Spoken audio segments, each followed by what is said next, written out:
सिगाङावनो नैबे आंनि इउटुब चेनेलखौ नायगिरि गासै साफ्रोमनिसिमबो आंनि खुलुमनायखौ बयनोबो जासिहरग्रोनाय जाहैबाय। लोगोफोर दायोसो नैबे पेटसाबारिनिफ्राय गाम्बारि बिलसिम BPF नांगालनि मिटिं जादों। दायो बिसोरो हानजा सुरनानै 5-6-7 किल'मिटारसो बिसोरो थाबायलांदों आरोना। दायो लोगोफ्रा नायलांबाय थादो। दायोसो आङो दा मोननैसो खौरां बिसोरनि आलासि बिबुंथि लानायखौ दा नोंथांमोना खोनासंदो। लोगोफ्रा भिडिअखौ नायनानै जाहाथे बयबो अननानै साबस्क्राइब खालामना होयो आरो लोगोफोरनो शेयार खालामनानै होयो आरो लाइक कमेन्ट्सखौ हरनो दाबाव। जाहाथे नोंसोरनि बेबादि थुलुंगा होनायजों जोङो मोजां भिडिअ बिदिनो जोङो लाबोनो हानाय बादि नोंथांमोननि गेजेराव। लोगोफ्रानो नायदो दायोसो गठनखौ नेबाय थायोब्ला बिटिसिनि क्षमता डेभेलपमेन्ट शान्ति ऐक्य बेफोरो दिनै एसे गाबोन एसे ख्लाब गैया जालांनो नागिरदों। ओंखायनो प्रमद बर' हाथाव बिटिसि बासाव बे स्ल'गानखौ लानानै दिनै बिटिसिनि दाब जायगायाव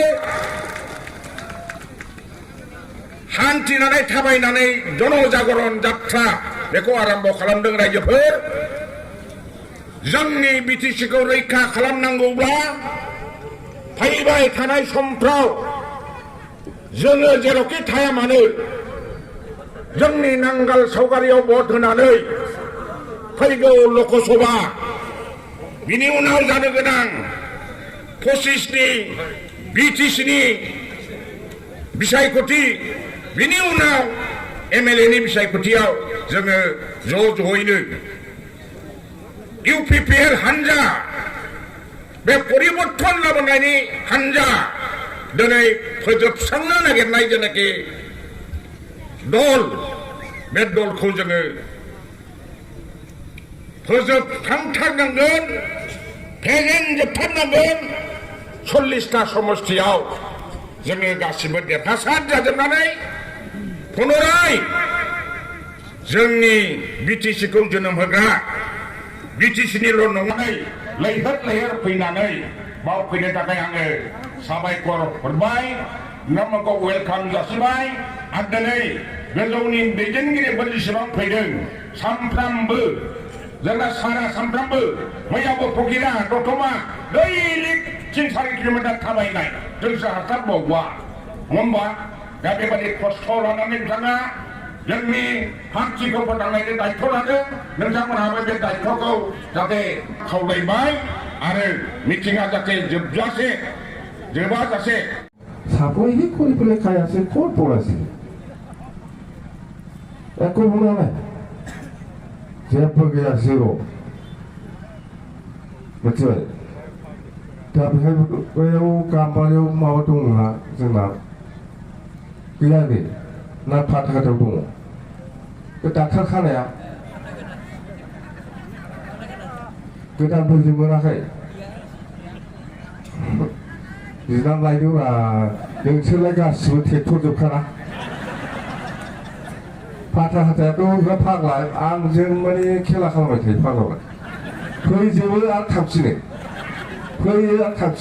दहाय सासे नुदोंमोन आं बे साल'खौ बेखौ दोखो नायखादों आङो। आंजोंनो लोगोखामोन बे सिलंआव फरायबाय फाग्ला आंजों दहाय नुजालायबाय बियो थांलाय फैलाय बिमानि मानसिखौ बेखौथ' दङ मानसिया बिथिङाव फैदों आंजोंनो थाबायना दंबाय आरो बेहा मानो फैलायखै नंखालायबाय आं बेखौ बेनो उल्था फाल्था खालामबाय थायो फाथाखाथायाव बे साल'आ र' बेबादिनो दा गाम्बारियाथ' थिगैनो दङ बे उल्थाखा माखासेफोर गाम्बारियावबो जोंना बांसिनखा नङा जोंना बांसिनखाब्ला गाम्बारियाव थांदों आरो साफा सानै एसे माबा मोनैफ्रा दालाय मा मोनै। लोगोफोर नैबे आंनि भिडिअखौ जाहाथे बयबो जोबजासे नायनायनि थाखाय आंनि इउटुब चेनेलजों बयखौबो रोजा आंनि अननायखौ आरो खुलुमनायखौ जासिहरग्रोनाय जाहैबाय। दायो लोगोफोर माने भिडिअखौ नायनानै जाहाथे अननानै बयबो साबस्क्राइब खालामना होयो आरो लोगोफोरनो शेयार खालामना होयो आरो लाइक कमेन्ट्सखौ हरनो दाबाव। दायो लोगोफोर आं बेखिनियावनो दोननो सानबाय माने गाबोन अखा नायबानो मोजां भिडिअ खौरां मोनबा जाहाथे लोगोफ्रा बयबो नुनो मोननाय बायदि।